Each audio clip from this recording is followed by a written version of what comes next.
Leo nataka tuangazie historia ya kiongozi ama rais wa nchi ya Tanzania ambaye alizuia mauaji nchini Kenya na kuzima moto, ila akakubali nchini mwake mauaji yafanyike.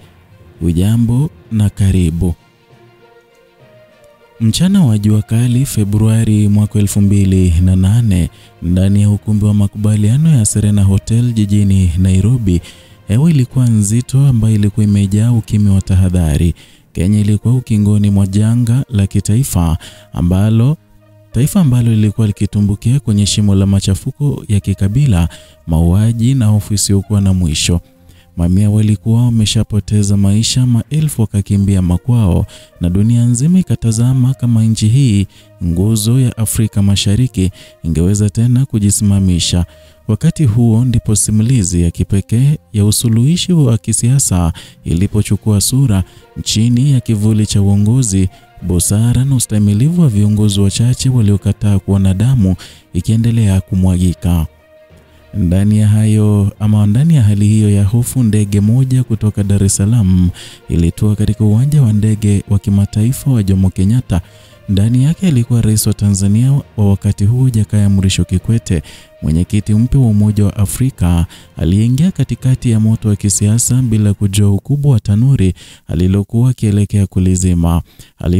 Alipowasili, mwenyeji wake Rais Mwai Kibaki, makamu wake Kalonzo Musyoka na mawaziri kadhaa walimlaki kwa ukimya uliojaa wasiwasi. Kikwete alihisi mara moja kwamba jambo kubwa lilikuwa limeharibika. Na kwenye gari lilompeleka katikati ya jiji, waziri wa mambo ya nje wa Kenya wakati huo Moses Wetangula alimweleza hali halisi. Na kabla tu ya ujio wake, Kofi Annan ambaye ni katibu mkuu wa zamani wa Umoja wa Mataifa na mkuu wa jopo la upatanishi alikuwa amesitiza mazungumzo. Wakenya wote walikuwa wameshikwa na hofu kwamba hatua hiyo ingeanzisha tena vurugu zilizoigawa nchi vipande viwili. Kikwete alihisi uzito wa majukumu hayo. Hakuwa tu rais wa Tanzania, bali sasa alikuwa mjumbe wa matumaini wa nchi jirani iliyo na historia, uchumi na hatima iliyounganishwa na taifa lake. Annan alikuwa amekata tamaa. Timu yake ya upatanishi wakiwemo rais mstaafu Benjamin Mkapa na mama Graca Machel walihangaika kwa wiki kadhaa bila mafanikio. Makubaliano ya awali yalikuwa yakiporomoka kila yaliposainiwa. Uhusiano wa kisiasa kati ya pande mbili, serikali ya Kibaki na upande wa upinzani ulioongozwa na Raila Odinga, ulikuwa umefika mwisho. Kikwete akiwa na uzoefu wa serikali yenye mfumo wa urais na waziri mkuu nchini kwake, alihisi anaweza kusaidika. Anani alimweleza kwa uchungu jinsi mazungumzo yalivyogubikwa na kutokuelewana, hasira na kiburi cha baadhi ya viongozi waliokuwa wakichukulia upatanishi huo kama mzigo. Changamoto kubwa, kama Annan alivyoeleza, ilikuwa juu ya mamlaka ya wadhifa wa waziri mkuu waliokuwa wanapendekeza kuanzisha. Wengine walihofia kuwa kumpa Raila nafasi hiyo kungegeuza mizani ya mamlaka ndani ya serikali mpya. Wengine waliona ilikuwa fursa ya kurejesha imani ya wananchi. Na usiku huo huo, Kikwete alimtafuta Raila. Alimkuta amechoshwa lakini thabiti. Kiongozi huyo upinzani aliyedai ushindi wake umeibwa alikuwa amepoteza maelfu ya wafuasi wake katika machafuko yaliyofuatia uchaguzi, lakini alisisitiza kwamba amani ilikuwa muhimu kuliko kiburi cha kisiasa. Alikubali wazo la kuwa waziri mkuu, lakini kwa sharti kwamba nafasi hiyo iwe kwa mamlaka halisi na si jina tu. Pia alitaka wadhifa huo ulindwe kikatiba ili usiwe unadharauliwa au kufutwa kiholela. Kikwete aliyejawa na matumaini alikusudia kumweleza Kibaki mapema asubuhi yake, na alipokutana naye Ikulu alikuwa anazunguka na washauri wake wakuu wakiwemo Kalonzo Musyoka na Profesa George Saitoti. Walikubali kwa maneno ya kwamba amani ilikuwa muhimu, lakini hofu yao ilificha makali kwamba walimwogopa Raila. Walisema wazi kuwa kumpa mamlaka yoyote makubwa kungeleta tatizo jipya serikalini. Kikwete akizungumza kwa udhabiti alitoa mfano wa Tanzania. Alieleza kwamba waziri mkuu nchini kwake ni msimamizi wa shughuli za kila siku za serikali chini ya rais. lakini ana mamlaka ya kuratibu mawaziri na kuhakikisha serikali inafanya kazi kwa usawa. Alijaribu kuwashawishi kwamba hofu isiwazidishe busara. Kwa mjadala mwingine uliokuwa mzito iwapo ofisi ya waziri mkuu ingegeuka ama ingewekwa kikatiba au la, Kikwete aliona wazi hatari, na bila kinga ya kisheria ofisi hiyo ingeweza kutupa mahakamani ili kuonekana batili. Kalonzo hakukubaliana naye, akiamini hakuna mtu angefika mbali kiasi hicho. Kikwete alijua Kenya ya wakati huu ilikuwa imegawanyika mno kiasi kwamba hoja ndogo ingeweza kuizima serikali nzima. Aliporudi kwa Anan, walijadiliana hatua za mwisho.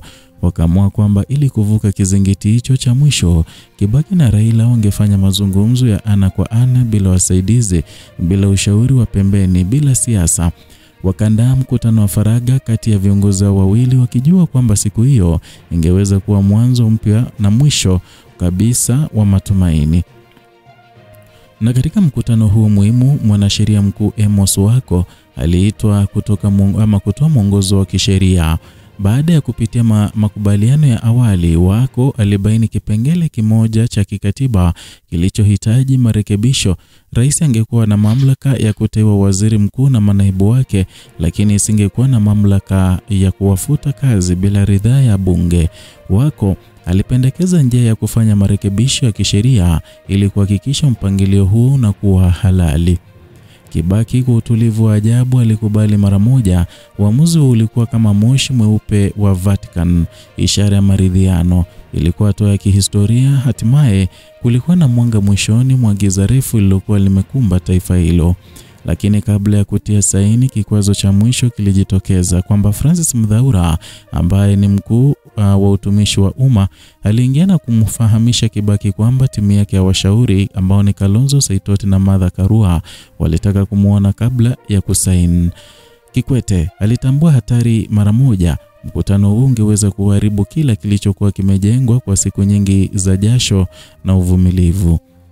Kibaki akiwa na busara isiyo ya kawaida alikataa. Alisema kwa upole lakini kwa uthabiti kwamba angeonana nao baada ya kusaini makubaliano.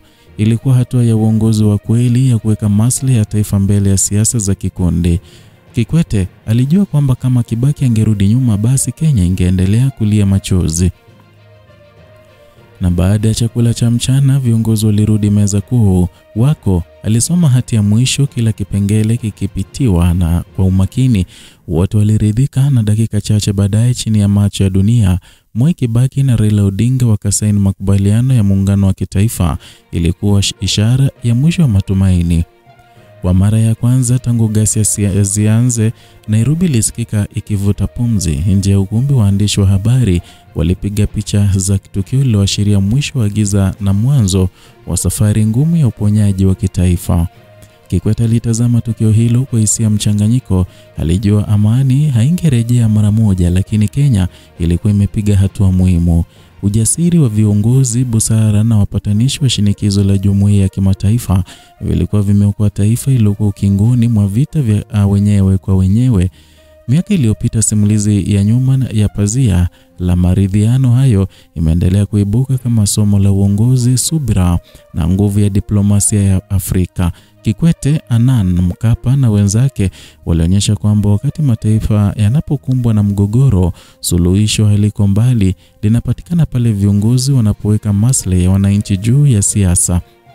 Lakini swali linabaki, je, mbona Jakaya Kikwete akakubali kunyamazisha Kenya, kuzuia machafuko na kuzima moto, ili hali kwake nyumbani sasa hivi kuna waka, watu wengi wameuliwa, visa vingi vimefanyika, ukatili ambao hauwezi kusemeka kwa macho ya dunia, lakini hapo amenyamaza. Na kwa mimi naaminika yeye ndiye mshauri wa siri wake Samia Suluhu, na kwa hivyo makuruhu haya yote na ukatili wote anaufahamu. Ni swali ambalo kila mtu anajiuliza, kwani mbona uzime kwa wenyewe ila kwako moto unazidi kuwaka? Hadi leo makubaliano hayo ya mwaka 2008 yanabaki kwa mfano wa kisiasa ustahimilivu na hekima barani Afrika. Yalibadilisha historia ya Kenya, yakazaa serikali ya muungano kati ya Kibaki na Raila, na hatimaye kuweka msingi wa katiba ya mwaka 2010.